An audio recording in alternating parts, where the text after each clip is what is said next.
Vamos procurar o Mateus aqui. Mateus Soares.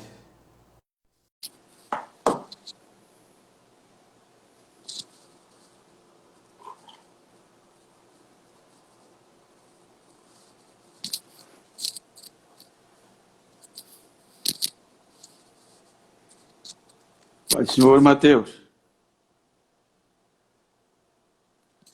Vamos procurar, esperar o Mateus.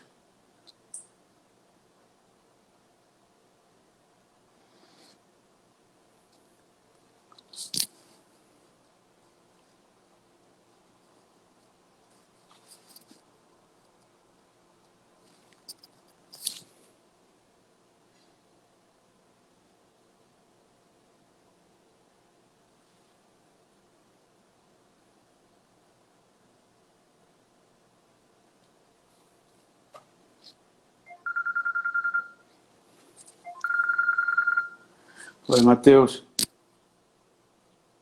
Eu já estou esperando você. Já chegou aí a solicitação? E onde é que eu acerto agora para lhe aceitar? Eu já lhe adicionei aqui, Mateus. Oi.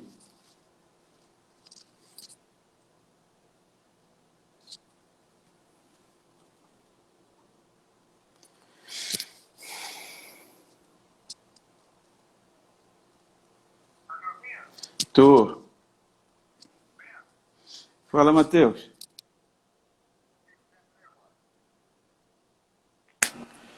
Oi. Pronto! Pronto. Tudo bem? Tudo bem, meu amigo? Coisa boa. Já estou ao vivo aqui. Pode, senhor. Que bom.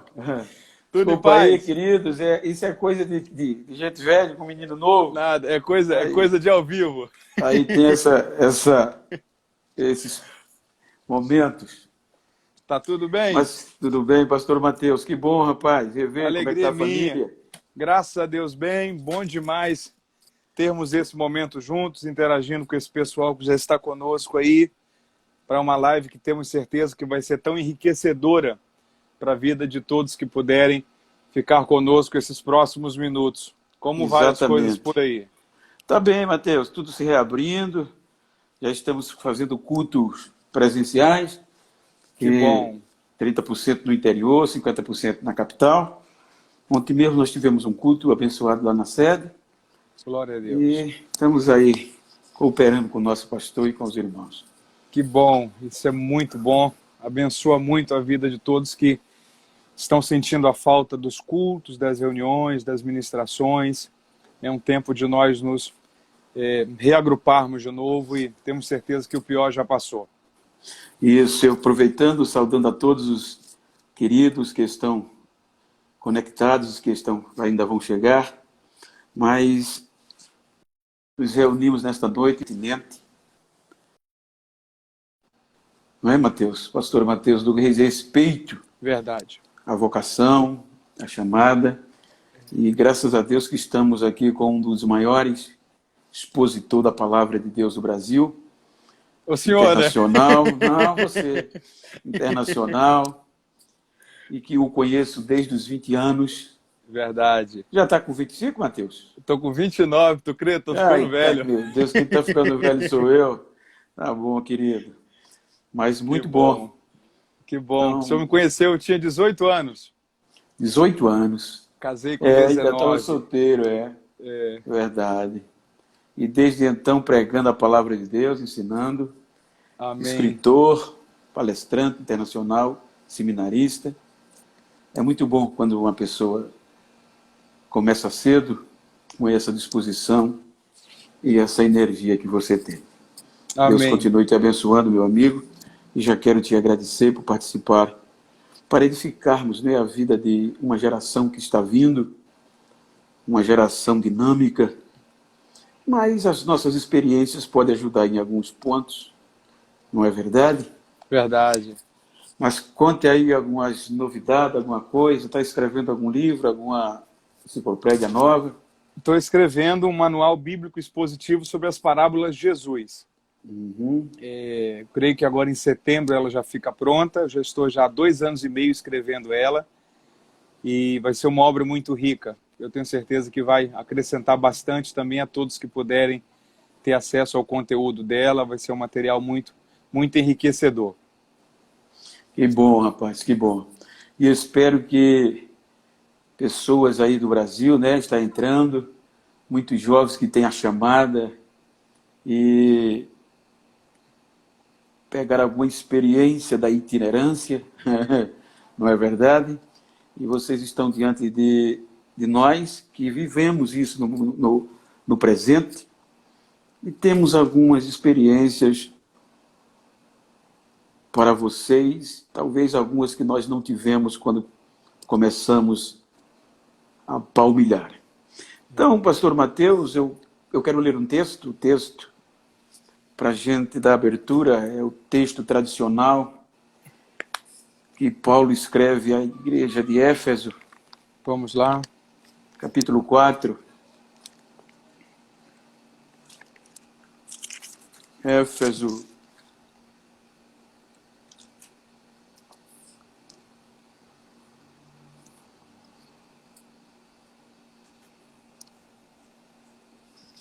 No texto, Efésios 4? Ele diz 4, Uhum. versículos 1 e 2, depois o 11 e o 12.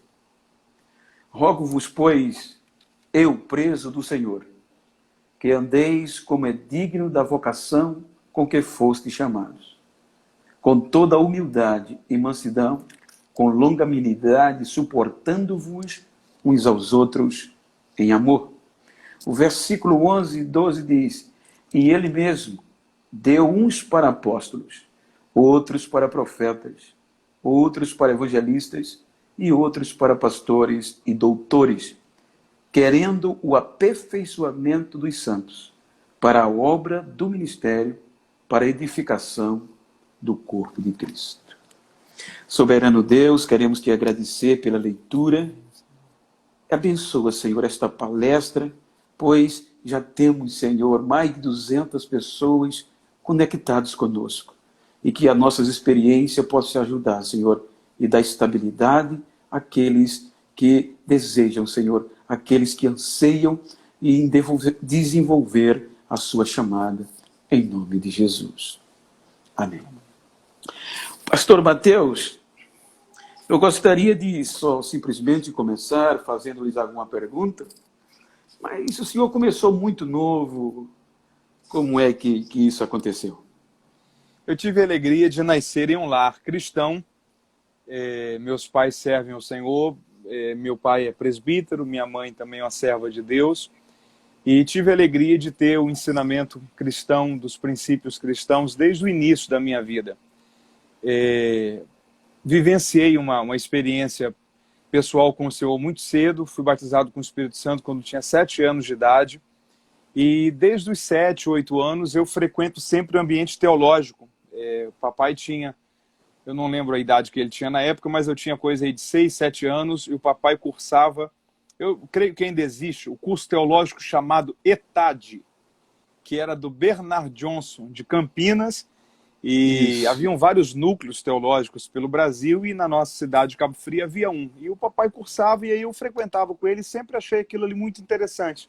Sempre me atraiu muito a questão do ensino bíblico, as explicações das histórias bíblicas. E a partir dali foi um ponto que a minha memória recorda de quando eu comecei, de algum modo, a ter um contato com a Bíblia, com o ensino bíblico e com o ensino cristão. A partir dos 14 anos de idade comecei a pregar, e a partir dos 17 anos comecei a viajar atendendo convites, programações, igrejas.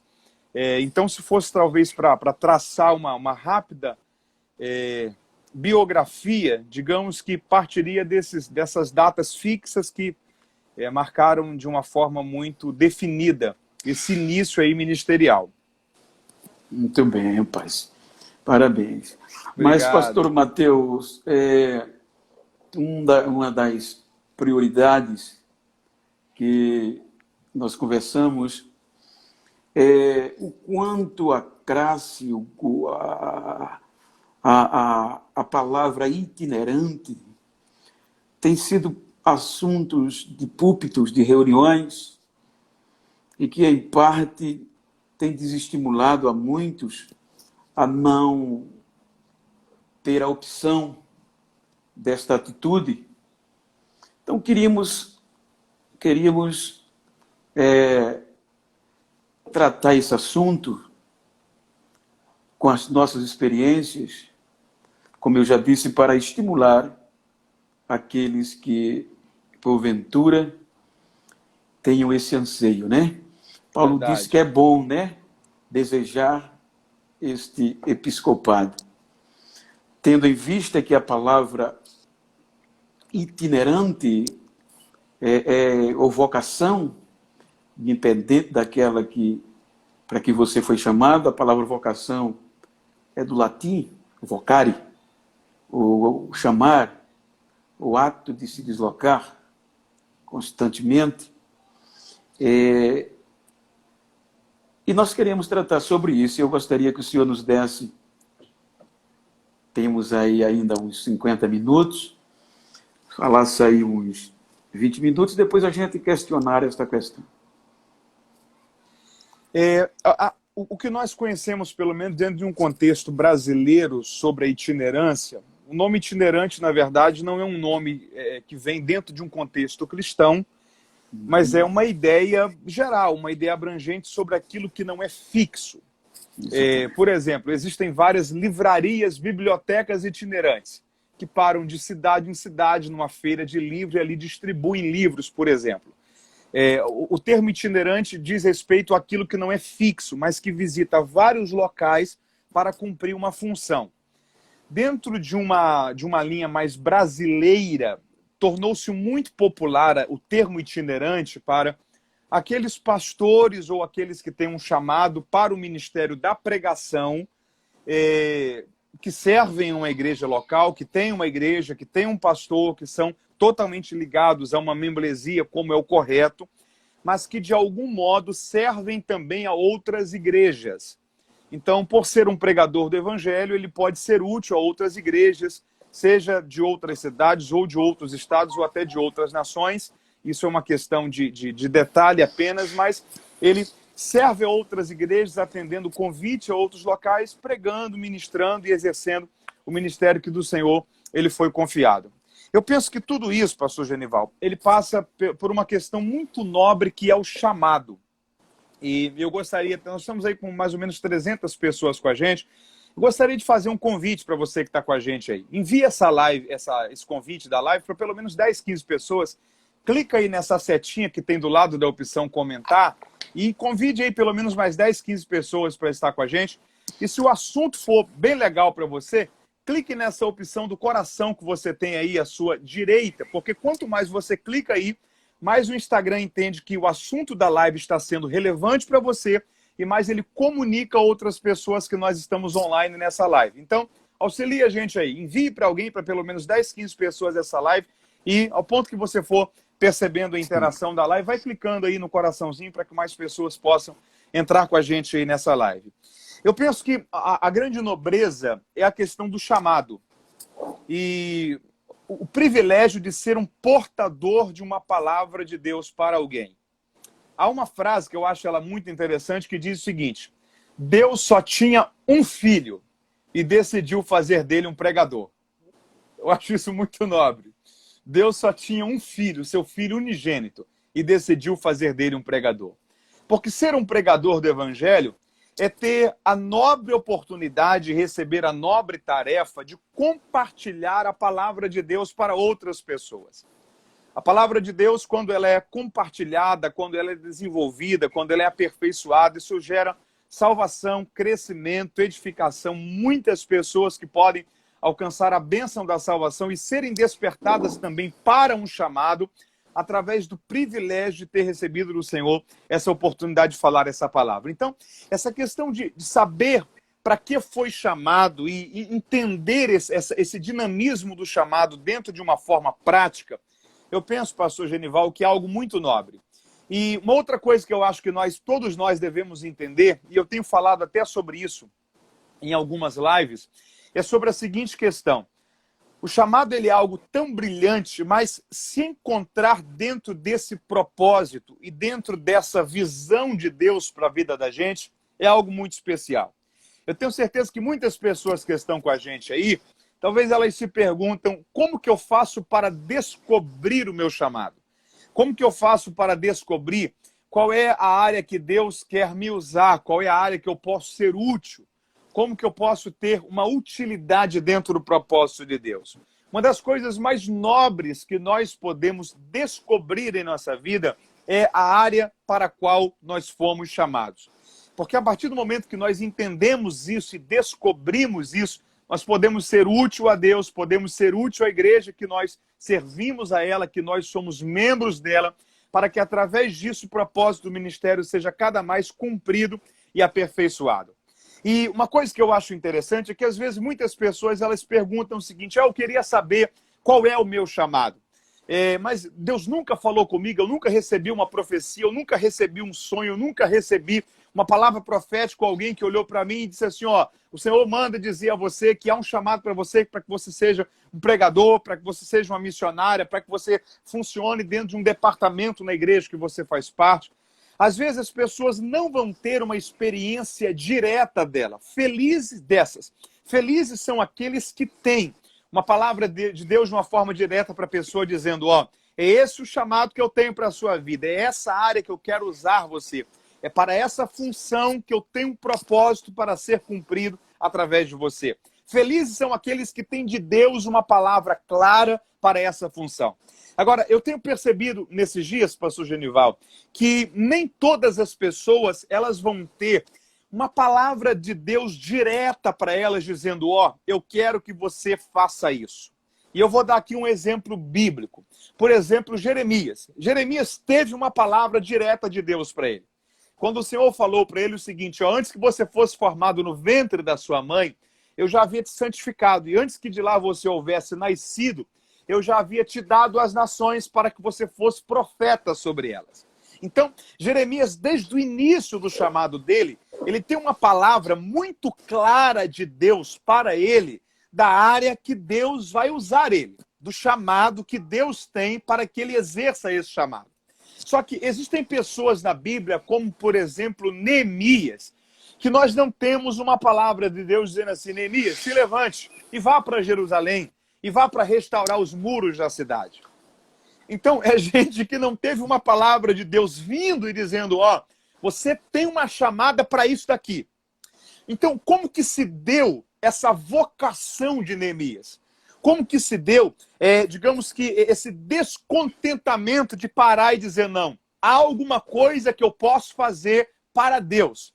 Há alguma coisa que eu possa fazer para o seu povo. Mas Deus falou com você para você ir restaurar os muros de Jerusalém? Não. Se você perguntasse para Neemias, então como que se deu esse despertamento, Neemias? Ele ia dizer o seguinte, não, chegou um dos meus irmãos, Hanani ou Hanani, dependendo da tradução, a função que o H tem ali, chegou Hanani para mim e disse assim, ó, Jerusalém está do mesmo jeito de algumas décadas atrás. Jerusalém está destruída, as muralhas continuam queimadas, não tem templo, não tem honra, não tem segurança, não tem proteção. E o texto diz que Neemias parou por alguns dias, chorou, não conseguiu comer e chegou para o rei e disse assim, ó, eu quero dizer uma coisa para o senhor, rei. Eu quero dizer para o senhor que eu estou pedindo ao senhor a autorização para que eu saia daqui do palácio, do conforto do palácio, e vá para um lugar que está totalmente em ruínas, porque eu sinto que há alguma coisa que eu posso fazer, há uma utilidade que eu tenho para aquele povo, para aquele lugar, para aquele cenário. Pelo menos eu não encontrei até hoje nenhum texto de Deus dizendo, Neemias, será que você pode se levantar aí para fazer isso? Nós temos isso, por exemplo, para Jeremias. Para Neemias, não. Neemias, ele foi tocado por uma necessidade. Jeremias é aquilo que nós podemos chamar de ter sido convencido pelo simples. E eu acho isso daqui muito interessante, pastor Genival, porque talvez tem muitas pessoas em crise aí acerca do chamado, da vocação, do ministério, do futuro, do propósito, porque está dizendo o seguinte, como eu queria que Deus falasse comigo e dissesse, Pedro, Maria, João, Paulo, André, eu tenho esse chamado para você, eu vou fazer isso na sua vida. E talvez essas pessoas estão enfrentando um chamado como o de Neemias. O chamado de Jeremias é um chamado audível. O chamado de Neemias é um chamado sentido. É um chamado percebido dentro do coração. É um chamado que Deus não usa palavras, mas faz gerar uma inquietação dentro de você, que você não ouve ele falar, mas é o coração dizendo para você, ó, você pode ser útil nessa área, Deus pode te usar. E aí tem uma coisa que eu acho muito interessante, e eu pontuaria só esse último ponto para já voltarmos para a gente conversar um pouco sobre isso, que é o seguinte: tem uma coisa que eu acho interessante na Bíblia, em alguns chamados, como por exemplo o de Neemias, que é o seguinte: essas pessoas, elas não receberam uma palavra de Deus direta para elas, dizendo, vá e faça isso. Eu te escolhi para fazer isso. Elas não receberam uma palavra direta de Deus, mas elas foram úteis. Elas fizeram uma obra para Deus, elas deixaram um legado, elas construíram alguma coisa. Através delas, o povo daquele tempo, a sua geração, foi totalmente edificada, abençoada, transformada. E haveria uma falta muito grande se essas pessoas não tivessem feito o que elas fizeram. Então, como que a gente entende isso? Essas pessoas perceberam uma necessidade. E eu gostaria de deixar essa frase aqui, porque talvez dessas 374 pessoas que estão com a gente aí, talvez uma só entrou na live aí precisando ouvir isso. E eu gostaria de comunicar isso aqui de Deus para você que está me ouvindo aí na sua casa, em seu carro, em seu trabalho. Você precisa perceber uma necessidade. E aí eu vou dar alguns exemplos disso daqui. Primeiro, Neemias. Não há uma palavra de Deus dizendo, Neemias, se levante e vá restaurar os muros de Jerusalém. Ele só percebeu uma necessidade. Segundo exemplo, Davi. Deus não mandou Davi ir enfrentar Golias. Ele só percebeu uma necessidade. Verdade. Terceiro exemplo, profeta Elias. Meu amigo, pastor Genival, nós não temos um texto em 1 Reis 17, Deus olhando para Elias e dizendo assim, Elias, tá uma bagunça lá em Israel. Eu preciso que você vá lá e profetize contra Acabe. Não tem um texto desse. 1 Reis 17 acontece com Elias surgindo diante de Acabe e dizendo assim, ó rei, segundo a minha palavra, nos próximos anos, não haverá nem chuva, nem orvalho em Israel. Ele não diz segundo a palavra de Deus. O que ele diz é, segundo a minha palavra. Por quê? Porque o contexto da época era um contexto de apostasia. Acabe havia se casado com Jezabel, filha de Etibaal, rei da Fenícia, e ela havia trago para Israel a cultura pagã do culto a Baal. Então, a ideia que você tinha de Baal era o Deus que mandava chuva. Então, quando chovia, as pessoas diziam, ó, está chovendo porque Baal mandou chuva. Quando eles iam colher as colheitas, as plantações, eles diziam, ó, só tem fruto na terra porque choveu, e só tem chuva porque Baal que enviou. Então Elias está surgindo nesse cenário porque ele está vendo uma necessidade. E que necessidade é essa? Toda uma nação que está entrando pelo caminho da apostasia e está dando para Baal a glória e o reconhecimento que era para ser dado somente ao Senhor Jeová. Ele está chegando em Israel. E o que ele está dizendo é o seguinte, Acabe, eu quero te falar uma coisa. Segundo a minha palavra, nesses anos, não haverá nem chuva e nem orvalho em Israel. O que Elias está dizendo é o seguinte, colocar a palavra de Deus aqui é covardia. Só a minha resolve. Vocês estão dizendo que Baal manda chuva? Eu estou dizendo que não vai ter chuva. A minha palavra tem mais efeito do que a palavra de Baal. Eu tenho a impressão que Deus olhou do céu e disse, gostei do que Elias fez. Gostei desse cara, né? Como diz Elias a não linguagem foi jovem hoje. Isso, Elias não foi alguém que Deus precisou insistir. Elias foi alguém que percebeu uma necessidade. E o último exemplo que eu gostaria de citar nessa questão de perceber uma necessidade é Isaías. Porque a chamada, aquilo que nós chamamos da chamada de Isaías é capítulo 6. Só que Deus não olhou para Isaías e disse, será que você pode ir lá? Não. Isaías só ouviu uma conversa entre a Trindade. Deus conversando entre si, dizendo a quem enviarei? Quem há de ir por nós? Não há uma palavra dizendo, Isaías, será que você pode ir lá? Não. Ele só percebe que há uma necessidade no diálogo de Deus com a própria Trindade de alguém que vá. E quando ele percebe essa necessidade, ele diz, eis-me aqui, envia-me a mim. O que ele está dizendo é, se há uma necessidade, eu quero ser útil. Será que eu posso?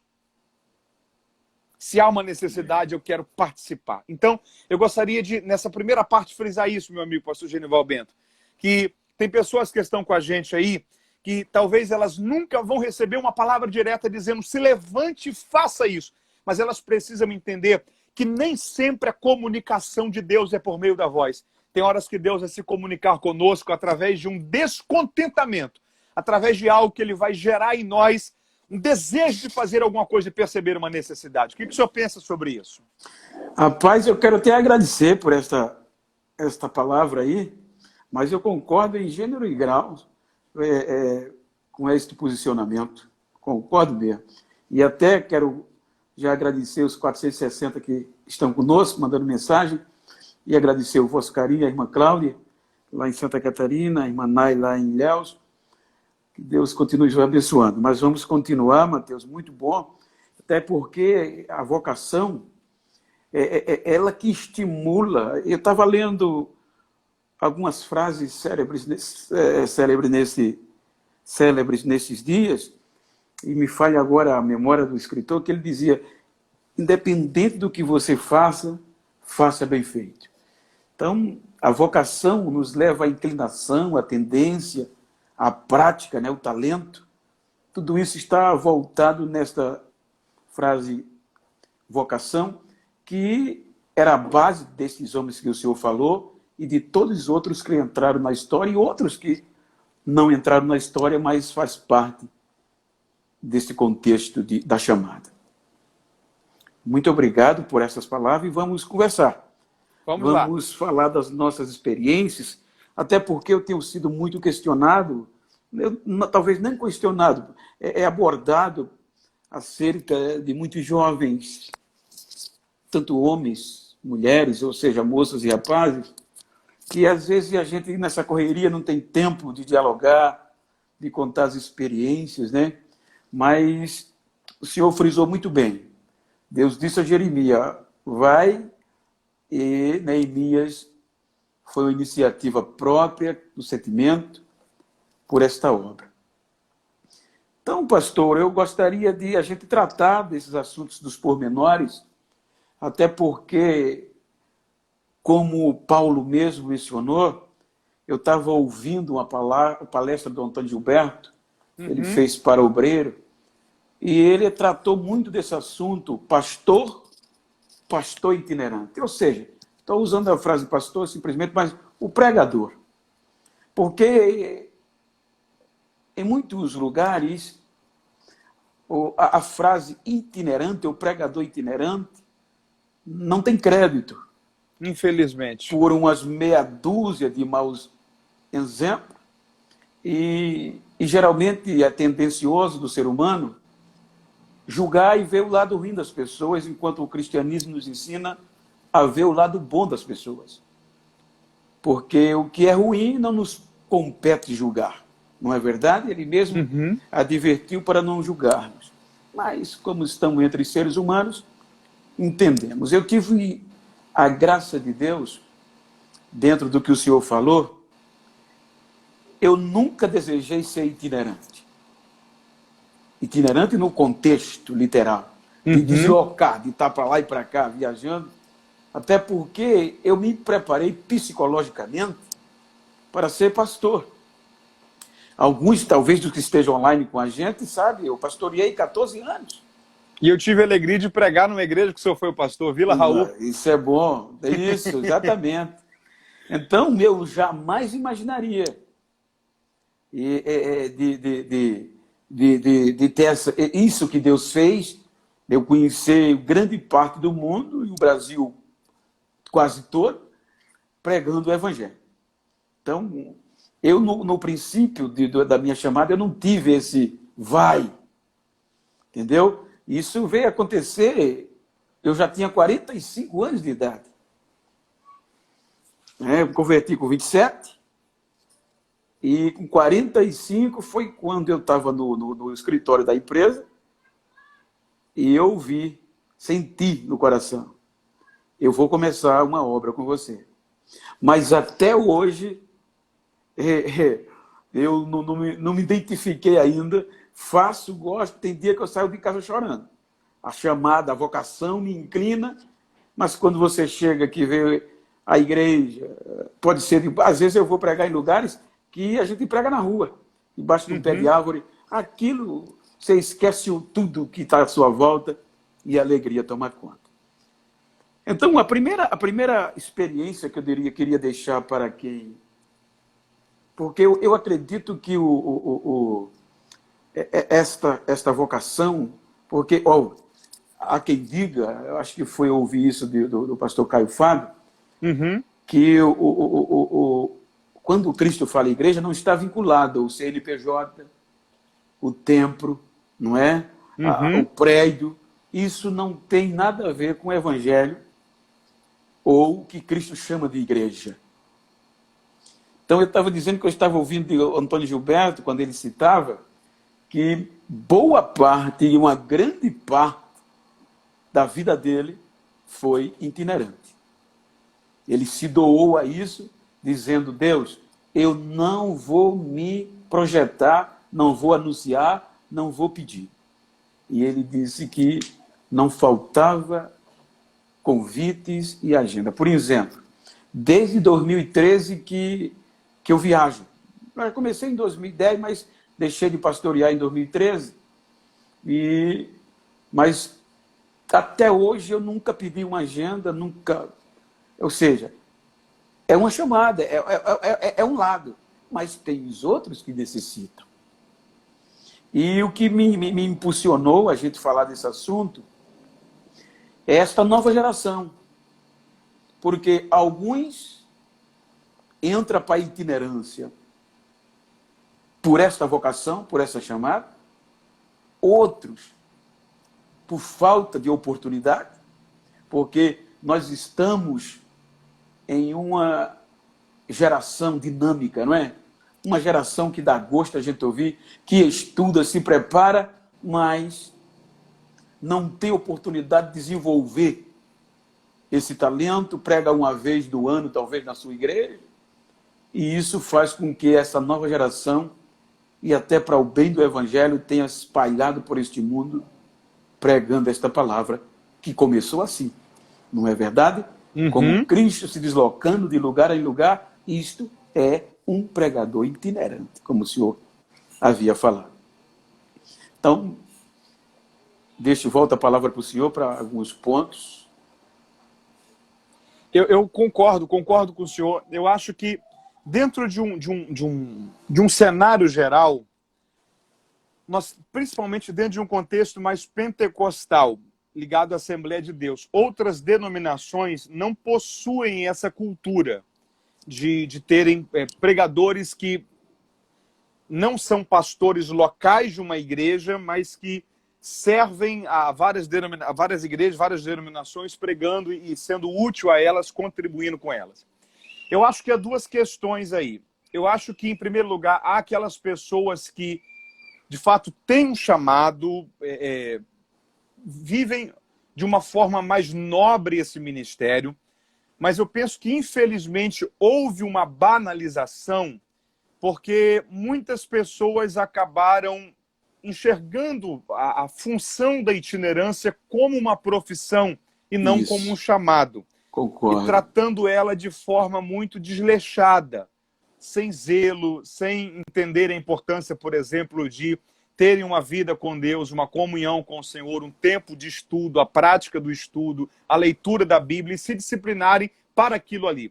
Eu acho que a maturidade que nós temos que ter, pastor Genival, e eu sei que talvez tem muitos pastores, pregadores com a gente aí, é o seguinte: Deus nos permite ter a alegria de viver em tempo integral, sem ter uma carga horária do dia presa a uma profissão, pelo menos a grande maioria.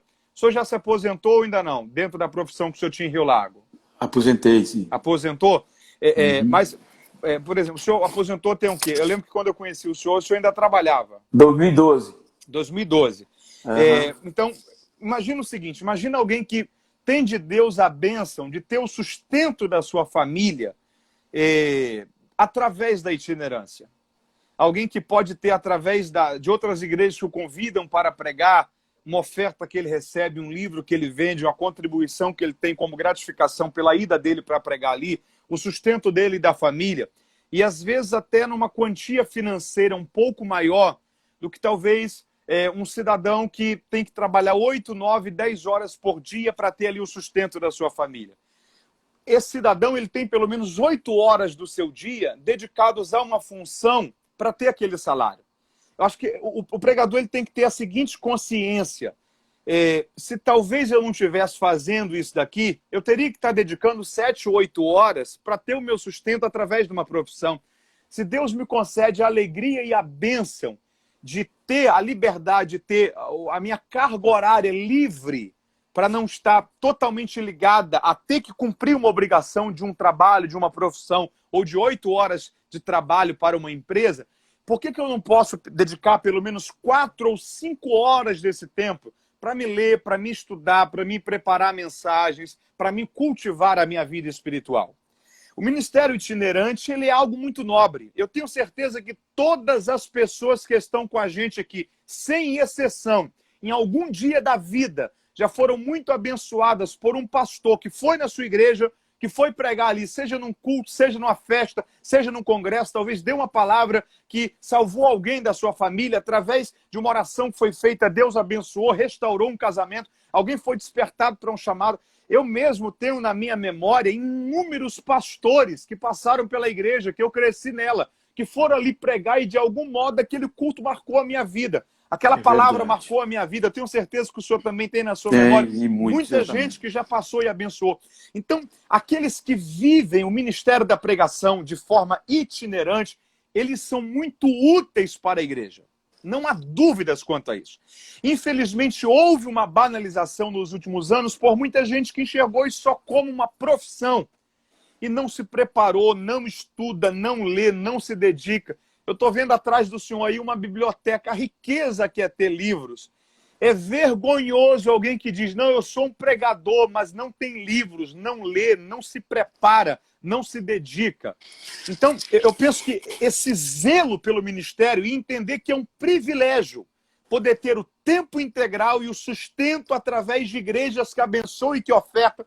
Então, o mínimo que a gente tem que fazer é entender que esse tempo que nós temos livre não é para a gente não trabalhar, mas é para a gente ter um outro trabalho, que é o trabalho do estudo, da dedicação, da escrita, porque através disso, com certeza, nós vamos ter mensagens melhores, um preparo melhor, vamos ser ministros mais preparados. E aí tem uma ideia que eu gosto muito, que é o seguinte, é melhor um ministro preparado, às vezes, do que uma mensagem preparada. Eu acho isso muito interessante. É muito lindo e muito interessante. Porque você tem um ministro pronto, ainda que ele é tomado talvez por surpresa. Ó, você tem que pregar hoje à noite, ele não tinha ali. Mas se ele é alguém preparado, ele sempre vai saber por onde fluir. Ele sempre vai saber uma palavra propícia para aquele culto. Porque senão, por exemplo, as pessoas bagunçam tudo, misturam tudo e tem para uma ocasião que tem um propósito, uma palavra que não tem nada a ver com aquele momento. Então, eu penso que todos nós, principalmente aqueles que temos a bênção de ser pregadores, temos que entender isso. Nós precisamos dedicar mais o nosso tempo para a leitura, para o estudo e para se preparar. Eu penso que essa, infelizmente, banalização que ocorreu por parte de alguns que não se prepararam, que banalizaram, que enxergaram isso só como uma forma de ganhar dinheiro. E o ministério não é uma forma de ganhar dinheiro. Deus cuida de você através do ministério. Mas o principal propósito do ministério é você servir a igreja, é você ser útil ao corpo de Cristo, é que através da sua vida a igreja seja edificada, que Deus possa achar em você que está me ouvindo aí, alguém que vai ser útil para esse tempo, para ter uma palavra de Deus, para ter uma direção de Deus, para ter uma orientação de Deus, para pessoas que precisam ser abençoadas através daqueles que Deus confiou a nobre tarefa do ministério. O que o senhor pensa sobre isso? Eu concordo, esta é a realidade. E vocês estão ouvindo duas pessoas que convivem isso, no meio da itinerância. Eu até acrescento que aquilo que o senhor abordou, de que houve uma profissionalização, um mercantilismo,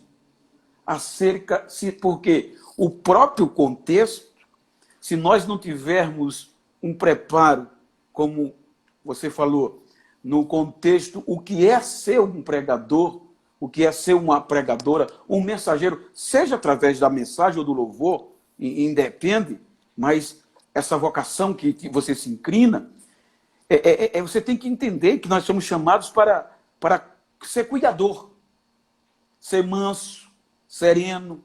Às vezes as pessoas dizem, mas como o senhor é simples? Mas não sou eu, esta é a realidade. Não pode, tem que ser exemplo, não é verdade? Uhum. Tem que saber que o seu exemplo fala muito mais do que o seu discurso. O seu discurso ele vai fazer mais, vai dar mais às pessoas do que... Você pode pregar bonito, mas se não tiver um exemplo, o seu discurso já não vale nada. Você pode até não ter discurso que agrade a muitos, mas o seu exemplo cativa as pessoas. Então, pode falar, por não? Eu acho isso muito interessante. O senhor mexeu numa coisa que é sensacional, que é o seguinte: nós precisamos entender que não pode ser desassociado aquilo que a gente prega daquilo que a gente vive. E Jesus é o nosso maior exemplo nisso. Porque Jesus, por exemplo, falou sobre a parábola da ovelha perdida. E ele foi em busca de uma ovelha. Só que o mesmo Jesus que falou a parábola da ovelha perdida, deixou uma multidão em Cafarnaum, pegou um barco e foi até Gadara, não tinha ninguém esperando ele, e foi só por causa de um homem que foi o gadareno. Então, a gente precisa entender que tem que haver uma ligação da vida de quem prega com aquilo que se prega, para que ele não perca autoridade por não viver aquilo que ele crê na sua vida. E acrescendo, a gente tem que ter em mente e no coração que a nossa função maior, que foi imposta por essa chamada, é trazer alívio às pessoas. Tirar o fardo, né? Tirar a carga. Ou seja, a minha preocupação, geralmente, quando eu medito, quando eu estou orando, às vezes o pessoal pergunta, por que o senhor chora tanto? É porque tem mensagens que demoram um ano para você pregar. Tem mensagens que demoram 6 meses, você começa a meditar, a ler, e ela vai impregnando dentro de você, aí você vai viver aquilo ali e não tem como não chorar. E eu sou muito sensível. Eu queria também agora falar acerca de um... Isso é conselho, não uma regra. Mas a melhor coisa que tem, eu digo, eu trabalhei quase 40 anos numa empresa, só em uma empresa. E eu posso dizer é muito bom a gente iniciar fazendo uma base, tendo uma base, sobretudo quem tem família. Porque aquele ditado, eu vivo da fé, isso eu tenho encontrado muitas pessoas frustradas. Não pode ser uma fé irresponsável. Não. Porque até quando você é solteiro ou solteira, você come até folha de mato por aí e vai fazendo a obra. Você não pode...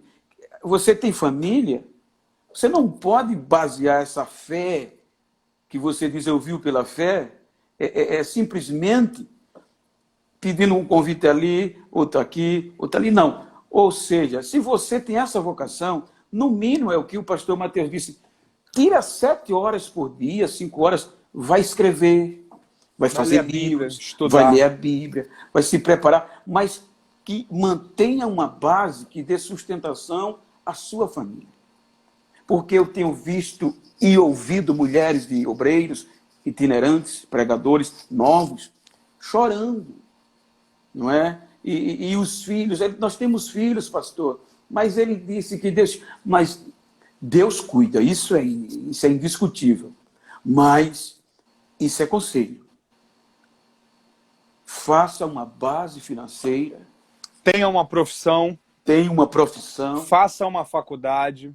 Exatamente. Faça uma faculdade, estude. Por exemplo, eu trabalhei e trabalhava em usina minha vida toda, e às vezes eu trabalhava com comprimidos, porque a cabeça não suportava. Eu trabalhei 6 anos, com 18 anos, até os 18 anos, eu trabalhava no campo, roçando mato, cortando cana, limpando cana. Eu casei com quase 18 anos. com 20 anos, com 22 anos, eu já era pai de 3 filhos. Perdi uma filha porque não tive suprimentos necessários. Ela, neném, eu não podia comprar leite. E ela comia papa de banana verde e pegou um germe e eu perdi a minha filha, que hoje era para estar com 32 anos. E foi sempre ralar. De 18, trabalhei mais 6 anos de tratorista, 6 anos de motorista.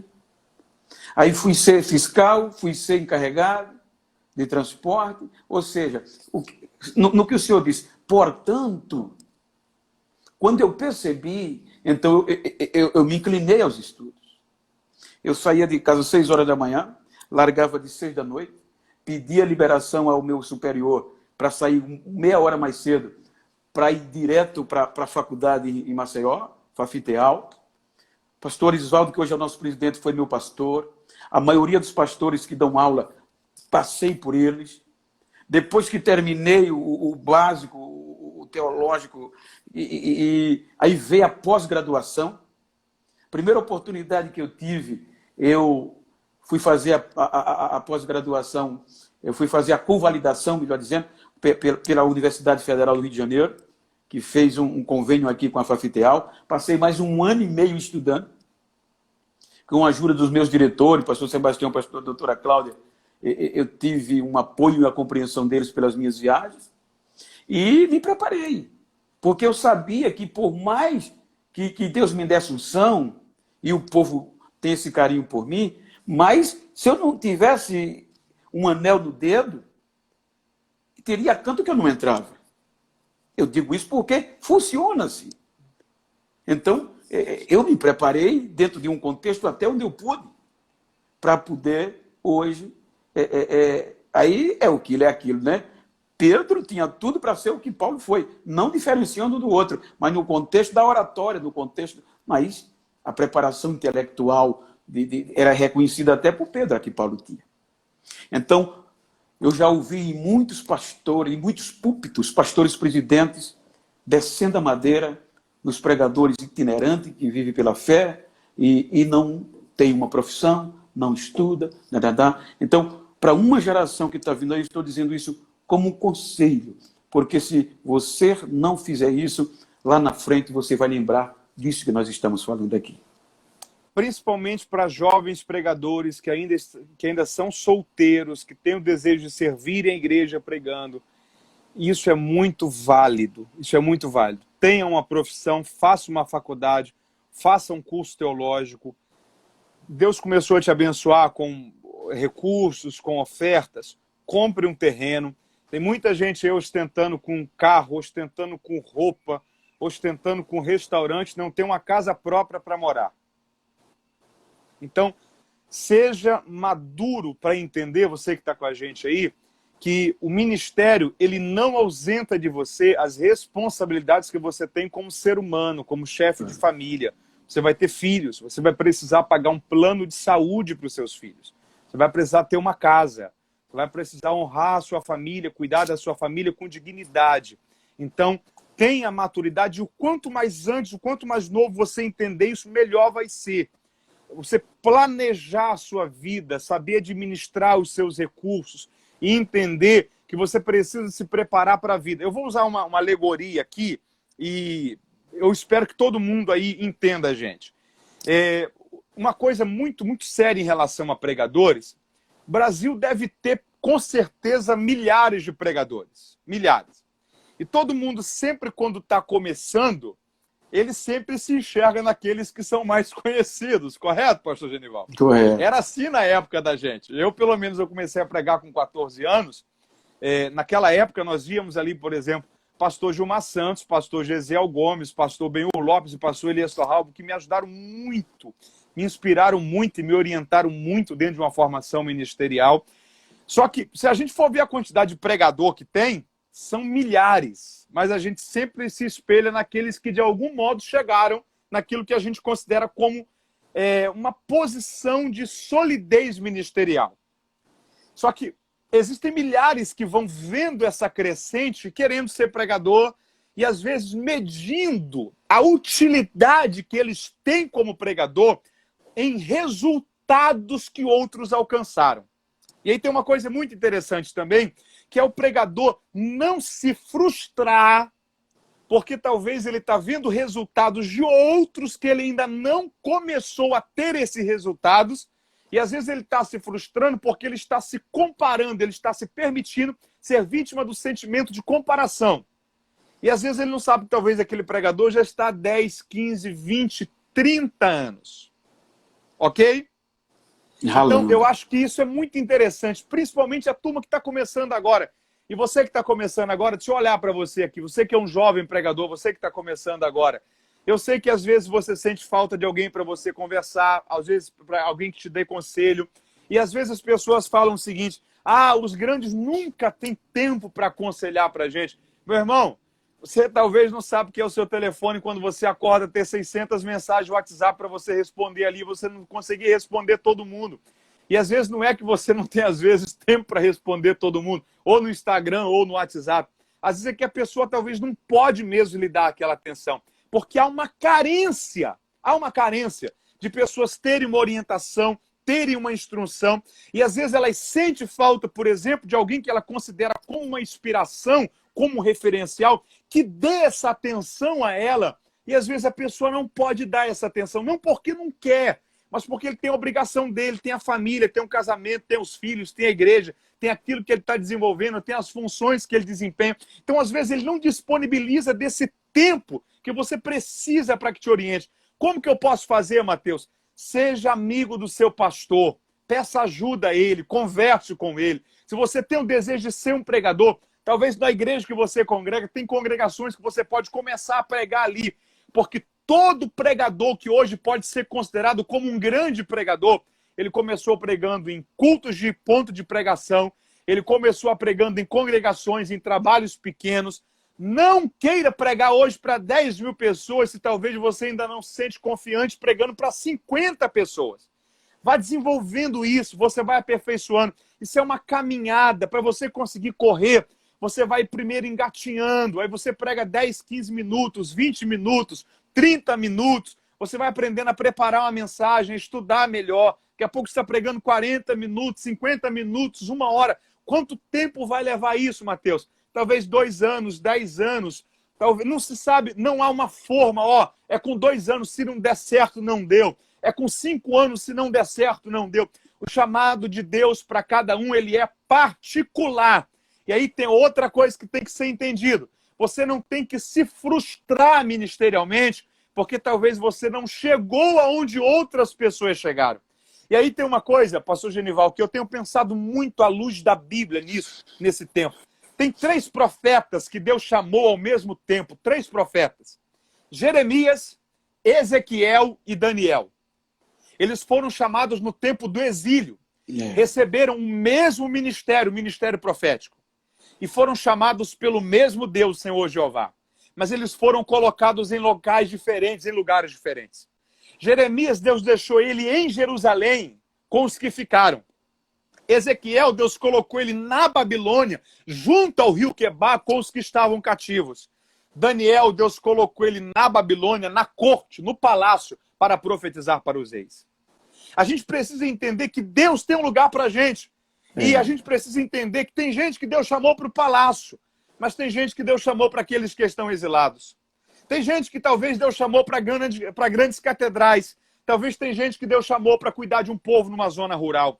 E eu não posso pensar que a minha importância como servo de Deus está ligada ao lugar que eu vou e à quantidade de pessoas que eu falo. Eu não tenho que julgar que eu tenho um ministério inferior a outro, porque talvez a igreja que o outro prega é uma igreja que faz ele ser mais conhecido do que talvez a igreja que eu prego. Eu não tenho que pensar que talvez o fato de um outro ter ido pregar num outro local e talvez eu estou pregando há 10, 15, 20 semanas, 1 ano, 2 anos, 10 anos da minha cidade. E aí tem uma coisa muito interessante. A W. Tozer, quando ele foi consagrado a pastor, ele fez uma oração que ficou conhecida como a oração do profeta menor. E ele disse o seguinte: Senhor, nunca me deixe julgar um pastor por causa da quantidade de pessoas que ele tem na igreja dele. Nunca me deixe achar que um pastor é melhor do que o outro, ou mais importante do que o outro, ou menos importante, ou inferior, porque ele tem menos pessoas ou mais pessoas. A gente precisa entender, e isso é bíblico, que uns Deus colocou como líder de 50, outros de 100, outros de 500 ou outros de 1000. Eu preciso entender para quem Deus me chamou, para quem Deus quer me usar. Qual é o público que Deus quer me usar para ser útil a Ele? Porque Jeremias só funciona em Jerusalém. Ezequiel só funciona junto aos cativos no rio Quebar. E Daniel só funciona na corte para profetizar para os reis. Quando eu entendo o lugar que Deus me chamou, e quando eu aceito isso, e quando eu entendo a paixão que é ser útil a essas pessoas que Deus me colocou para profetizar para elas, para falar para elas, para servir o ministério para elas. E eu uso o termo profetizar aqui dentro do contexto de Daniel, de Ezequiel e dentro do contexto de Jeremias. Quando eu entendo isso, eu entendo essa riqueza. E que riqueza é essa? Eu preciso aceitar o local que Deus me plantou nele, porque eu só irei frutificar no local onde estiverem as minhas raízes. Eu só vou conseguir dar frutos em um lugar onde as minhas raízes estiverem fincadas. Então, para muita gente que tem um ministério, que sabe que pode ser útil a Deus, deixa eu falar a você nesse momento, meu irmão, entenda a riqueza da oportunidade que Deus te deu de ser bênção onde você está. E se talvez você não alcançou resultados que outros alcançaram, não se frustre por causa disso, não se decepcione por causa disso, não queira parar por causa disso, mas tenha a maturidade, um conjunto de conselhos que está sendo dado, de você ter uma profissão, de você ter uma faculdade, de você ter algo que te dê um sustento, para que você possa desenvolver o ministério com a total convicção de que você está fazendo isso porque Deus te chamou para fazer isso. A chamada, ela tem que ter essa convicção, ainda que seja por uma voz falada, como, por exemplo, Jeremias recebeu. E ainda que seja por um coração que ardeu e alguém que foi despertado para fazer, como aconteceu com Neemias. Mas você precisa ter convicção de que Deus tem isso para você fazer nesse momento. Quando você tem essa convicção, meu irmão, Deus vai guiar você dentro dessa sua trajetória para cumprimento desse propósito. Amém. Que bom, pastor, ouvir. Está chegando o momento final, mas é isso que o senhor falou. Primeiro, seja sempre fiel e obediente ao seu pastor. Hoje eu tenho esse privilégio de ser amado por vocês, por todo mundo, aonde eu tenho passado, mas de 1992, quando eu me converti, 1992. Mas comecei a pregar no canavial, pregava dentro do mato, carregando lamparina, isso por muitos anos. Por muitos anos. Até isso foi em 92, começou em 92, e quando eu vim, até 2013. Não é? Muitos anos dentro disso que o senhor falou, e pregando para um, para dois, às vezes está endemoniado, eu me embolava no meio da rua com um endemoniado, sem muita experiência, e em nome de Jesus sai, quando ia olhar o cabo estava bêbado, não tinha demônio coisa nenhuma, e eu todo melado com ele na lama, em nome de Jesus. Quer dizer, isso tudo foi experiência, mas sempre debaixo da misericórdia de Deus. Então, pastor, nós estamos chegando ao final, né? 1 hora só, né? Que depois vai cair. Mas eu quero lhe agradecer a esses quase 500 pessoas, chegou a passar de 500 pessoas que estão conosco. Nós vamos sempre estar fazendo estas lives com pessoas assim tão importantes. A irmã Cláudia, que tem sido uma bênção. Um abração para a Cláudia, para o esposo dela. Do Instagram, o Murilo. Então, meus amados, queridos, que Deus abençoe vocês. Muito obrigado por estar conosco. Pode falar. Não, pastor, pode fazer a consideração final enquanto não cai. Eu queria só dar um aviso para esse pessoal aí, porque se nós fôssemos perguntar, pastor Genival, eu tenho certeza que essas quase 500 pessoas que estiveram com a gente nessa live, tem muita gente aí que é obreiro, que é pastor, que é pregador, que é professor de escola bíblica dominical, e gente que talvez ainda não desenvolve alguma função dessa, mas que sabe que tem um chamado e sabe que tem que se preparar para o chamado. Eu gostaria só de lembrá-los sobre essa obra aqui. O senhor tem ela aí na biblioteca também? Tenho. Tenho duas. Eu gostaria... Duas? Coisa boa. Eu gostaria só de dar um aviso para esse pessoal que está aí com a gente. Se você pode me dar um minutinho de atenção aí. Eu tenho certeza que se você esteve com a gente até agora é porque você tem um desejo de entender mais a Bíblia e de conhecer mais a palavra do Senhor. Eu levei mais de 7 anos escrevendo esse livro aqui, que é uma enciclopédia sobre a vida dos personagens bíblicos. Uma enciclopédia sobre a vida dos personagens bíblicos. São quase 500 páginas. Mateus, esse é um livro para me ler da página 1 até a última? Não. Essa daqui é uma obra de pesquisa. Imagina, por exemplo, que você tem que preparar uma palavra sobre Barnabé. Você vê que na letra B, às vezes tem 10, 15, 20, até 30 páginas te explicando a vida de um único personagem da Bíblia. Então, é uma obra riquíssima. Tem alguém que falou, eu estou afastada, segura aí que nós já iremos orar por você. Segura aí, nós vamos concluir essa live com um convite para você retornar com Jesus nessa live. Então, escute isso daqui. Você que tem o desejo de entender mais a Bíblia, de conhecer mais a palavra do Senhor, você que é pastor, pregador, aluno de teologia, você quer entender mais a Bíblia Sagrada, eu tenho uma boa notícia para você. Essa obra vai te abençoar demais. São quase 500 páginas, contexto cultural, histórico, geográfico, interpretativo. Então, por exemplo, dúvidas da Bíblia. Sabe aquele livro que quando você está lendo a Bíblia, você tem dúvidas, que você sente falta de um livro que te ajude a explicar aquelas questões? Essa obra aqui vai te ajudar nessa questão. Então, por exemplo, um exemplo para você ter uma noção. Imagina, por exemplo, questões de cronologia bíblica. João, quanto tempo ele ficou preso na ilha de Patmos? Ele morreu em Patmos ou saiu de lá para entregar as 7 cartas do Apocalipse? Paulo, por exemplo. Paulo era grego, judeu ou romano? Em que ano que ele nasceu? Em que ano que ele se converteu? Quantas cartas Paulo escreveu? Vai cair. Em que ano ele escreveu cada carta? Quantos minutos tem? Já passou. Já passou? Então, não Já cai não. 22. Pode segurar que não vai cair não. Eu já vou lhe explicar o porquê não vai cair. Então, por exemplo, questões polêmicas da Bíblia. Quer ver uma, pastor Genival, que muita gente tem? Primeira família da Bíblia. Adão, Eva, Caim e Abel. A Bíblia diz que Caim mata Abel, vai morar numa cidade chamada Nod, ali ele se casa, tem filhos e forma toda a sua família. Muita gente se pergunta, se a primeira família da Bíblia foi Adão, Eva, Caim e Abel, Caim se casou com quem? Como que a gente explica isso? Ele foi morar numa outra cidade? Como que a gente trabalha essa questão? Às vezes, questões até do contexto cultural da Bíblia. Um exemplo disso é a primeira família que foi, por exemplo, quando nós entendemos a cultura bíblica, a primeira família que foi Adão e Eva. A questão, por exemplo, quando Deus disse para o povo de Israel, a terra que eu vou dar a vocês é uma terra que emana leite e mel. Mel, por exemplo, no nosso contexto cultural aqui, é mel de abelhas. O mel de Israel, o mel de Bíblia, não é mel de abelhas. Tem mel de abelhas em Israel, como, por exemplo, no caso de Sansão. Mas o mel da Bíblia é mel de tâmara, fruto de uma árvore chamada tamareira, que dá no deserto, inclusive em Jericó.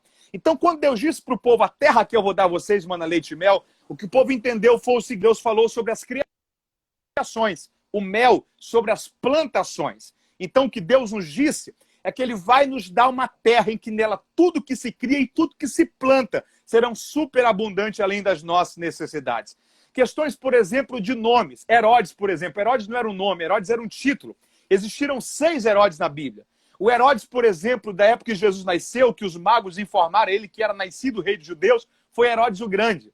O Herodes, por exemplo, quando Jesus estava cumprindo o seu ministério, não era mais Herodes o Grande. Existiram 6 Herodes. Teve Herodes Agripa I, Herodes Agripa II, Herodes Antipas, Herodes Arquelau, Herodes Filipe. Quando que a Bíblia está falando sobre cada Herodes, para na hora de preparar uma mensagem ou uma aula, a gente não confundir os Herodes e não confundir as pessoas acerca de qual Herodes que a Bíblia está dizendo ali. Então, são questões riquíssimas da Bíblia, que para quem quer entender mais a Bíblia, para quem quer ser um pregador, para quem quer compartilhar mais a palavra de Deus para outras pessoas, essa é uma obra indispensável para você. Então, se você desejar, eu tenho uma boa notícia de lhe compartilhar a informação de que a enciclopédia está pelo valor de apenas R$ 49,90 e nós estamos com frete totalmente grátis para todo o Brasil. Mateus, como que eu faço para adquirir? É através de um telefone, código 22 99955 8919. Código 22 99955 8919. Pode Esse o é o número Instagram, Mateus. de WhatsApp. Deixa eu colocar aqui. Esse é o número de WhatsApp. E assim que a live terminar, você pode mandar uma mensagem para esse número que logo na sequência vai ser respondido. 999558919. É um telefone no WhatsApp, você pode adquirir por cartão de crédito, parcelar se for preciso, adquirir por boleto bancário ou transferência bancária. Então, aproveite essa oportunidade, adquire essa ferramenta que eu tenho certeza que vai lhe abençoar demais. Meu amigo, pode falar. Amém. Alguém falou para fixar o número. Eu acho que a gente não vai conseguir fixar hoje, mas é 022. Você que está com caneta ou papel, anota aí. 022 99955 8919. Eu vou colocar de novo o número aqui. Vai aparecer aí o comentário com a minha foto. Assim que você vê o número, faz o print. Código 22 99955 8919. Assim que você vê o número, faz o print. Chama aí que eu vou ter a alegria de poder compartilhar com você toda a forma de adquirir esse material. Ou pelo direct aqui em cima, você tem aí Pastor Genival Bento com Matheus Soares. Você consegue também ter acesso aí ao pedido dessa obra. E, querido, explicando que a nossa linguagem, ela vai ser sempre a linguagem nossa linguagem do dia a dia, né? Não adianta, quando for para um contexto teológico, bem verdade que o pastor Matheus está aí à altura, mas nós buscamos falar a nossa língua, a língua cotidiana, a língua que a gente entende, e dentro de uma visão direta no assunto. E, obviamente, daqui a alguns dias nós estaremos novamente com a live, e quero já agradecer. E agora me explique por que não caiu.